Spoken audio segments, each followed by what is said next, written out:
दोस्तों, बहुत पुराने समय की बात है। किसी गांव में एक परिवार था और उस परिवार में 7 भाई अपनी एक बहन के साथ रहते थे। उनके माता पिता बचपन में ही मर गए थे। यह उस समय की बात है जब लोग जंगली जानवरों का शिकार करते थे तथा औरतों का काम घर पर परिवार और बच्चों को देखना होता था। ये सातों भाई उस गांव में अपनी बहन के साथ बड़े प्रेम से रहते थे। सातों भाई जंगल में जाकर जंगली जानवरों का शिकार करते थे और शिकार करके जब घर आते थे तो बहन उन जानवरों को काटकर उनके मांस को पकाती थी और सभी मिलकर बड़े प्रेम से भोजन किया करते थे। ऐसे ही दिन गुजर रहे थे। एक दिन सातों भाई जंगल में शिकार करने के लिए निकले थे। शाम होने वाली थी और बहन अपने सातों भाइयों के लिए खाना पका रही थी। जब वो चाकू से मांस को काट रही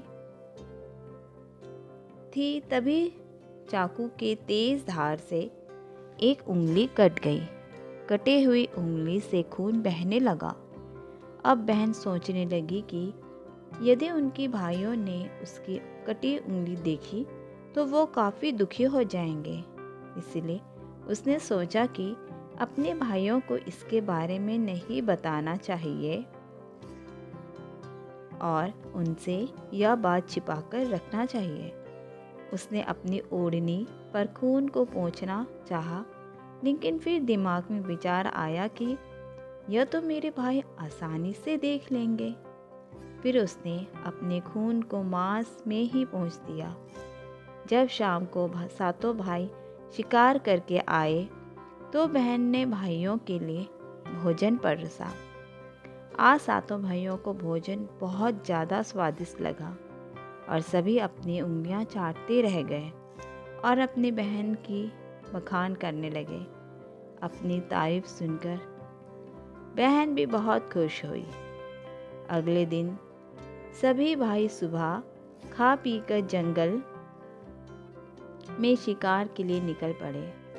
वो शिकार तलाशते तलाशते थक गए और एक पेड़ के छाव में बैठ गए और बातों ही बातों में सातों भाई रात के भोजन के बारे में बात करने लगे। रात में बहन ने जो पखाना बनाया था उसी की चर्चा करने लगे।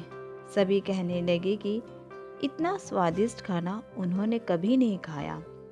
सातों भाइयों ने विचार किया कि आज इसके बारे में अपनी बहन से ज़रूर पूछेंगे और जानकर रहेंगे कि खाना में उसने ऐसा क्या मिलाया था कि इतना स्वादिष्ट बन गया।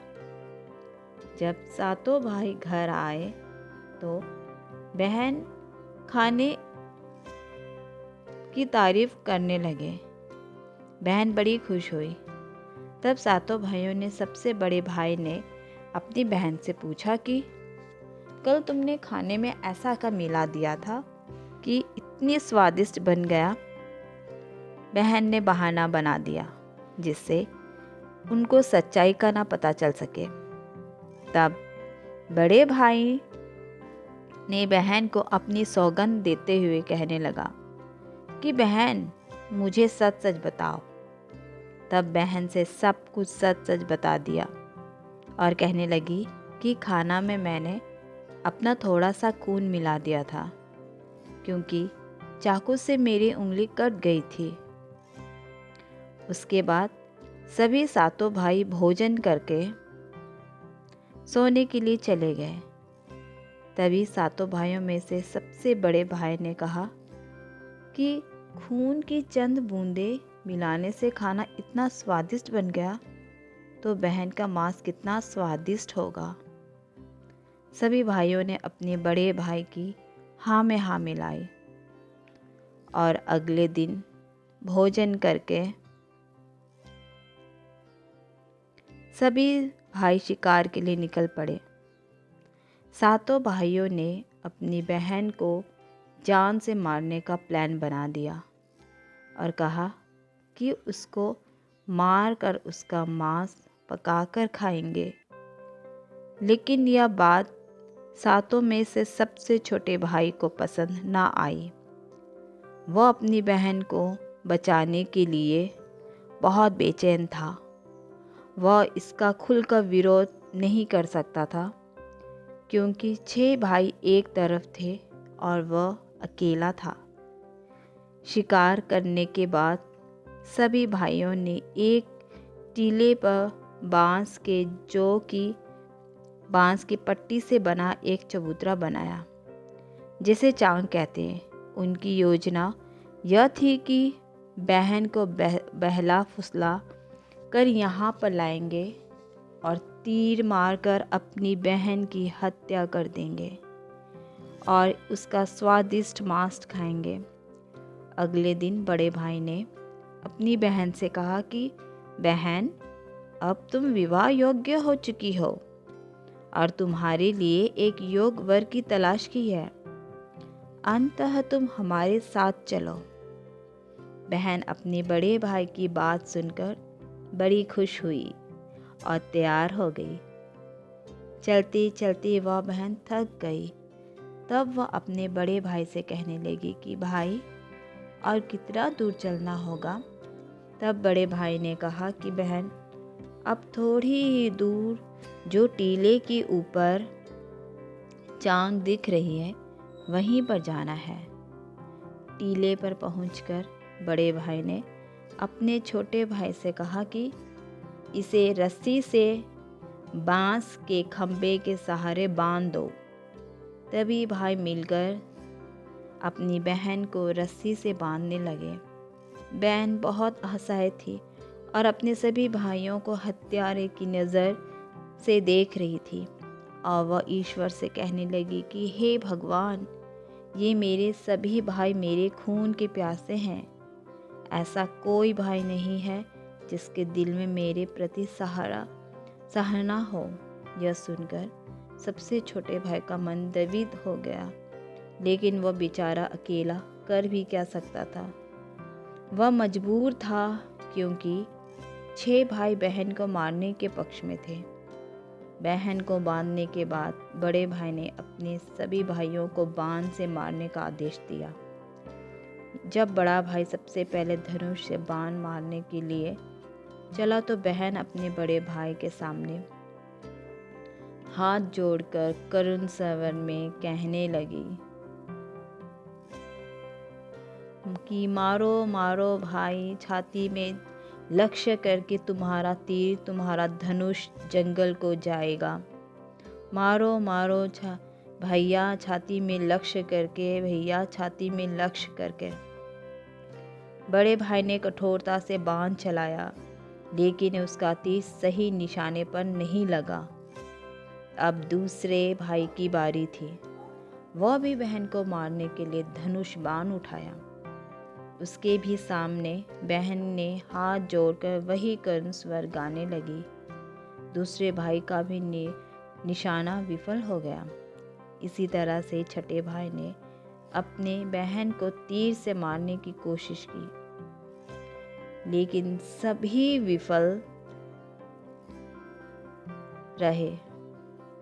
अब 7वें भाई का नंबर आया और सभी भाई कहने लगे कि भाई, पूरी ताकत से तीर चलाना और बहन को एक ही तीर से ढेर कर देना। यदि तुम्हारा निशाना चूक गया तो तुम जिंदा नहीं बचोगे।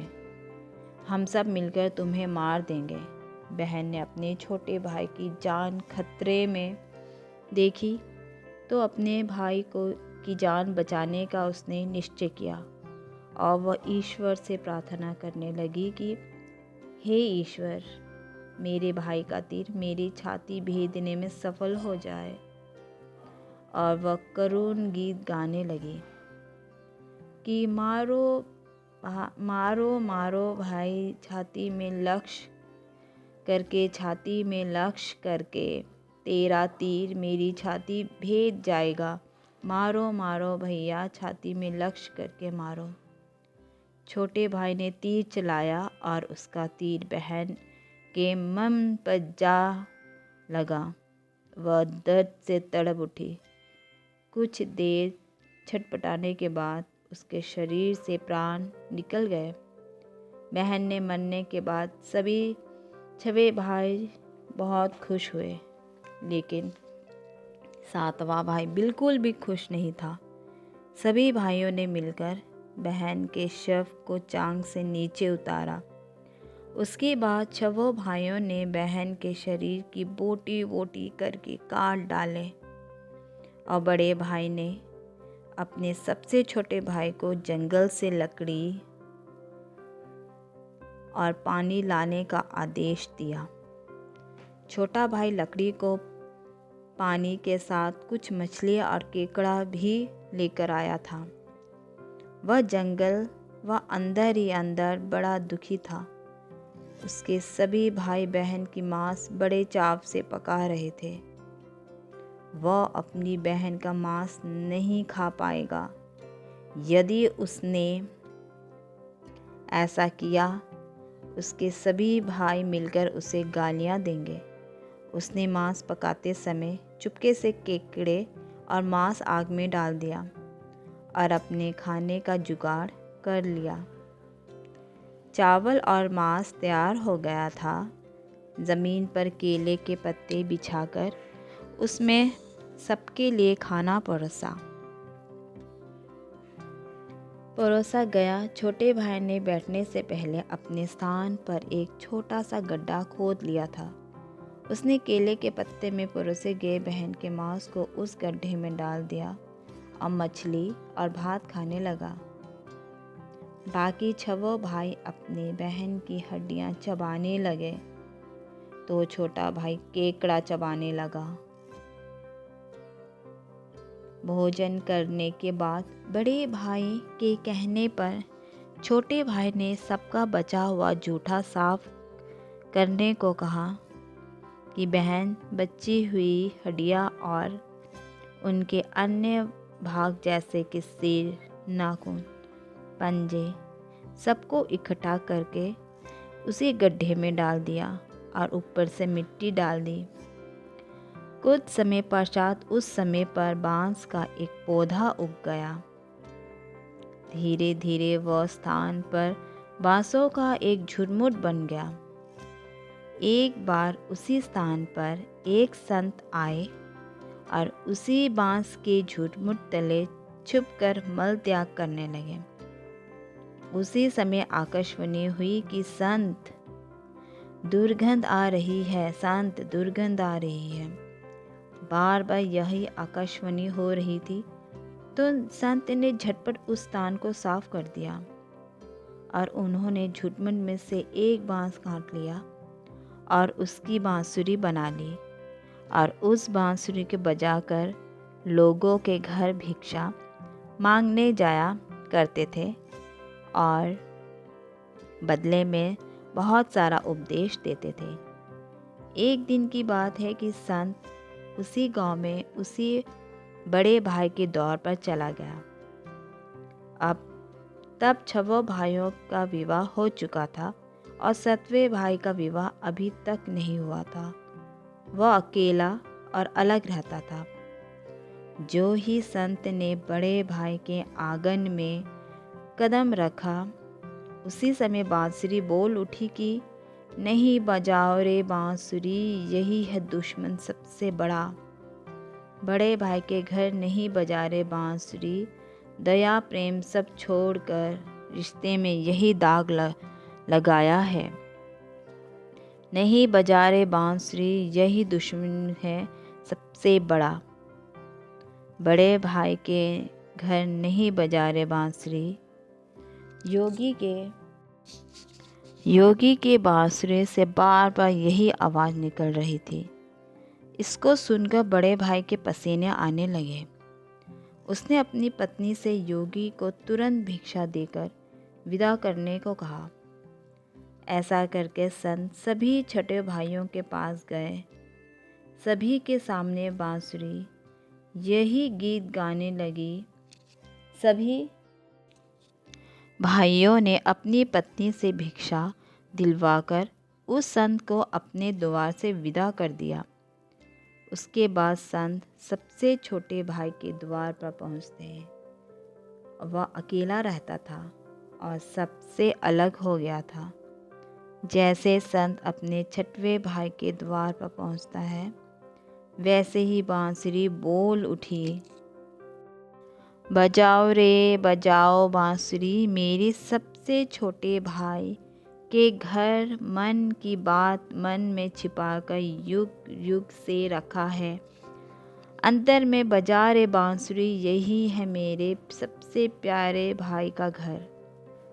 योगी की बांसुरी से यह प्यारा संगीत सुनकर छोटे भाई ने यह संत को अपने घर में स्वागत किया और संत का बैठने को कहा।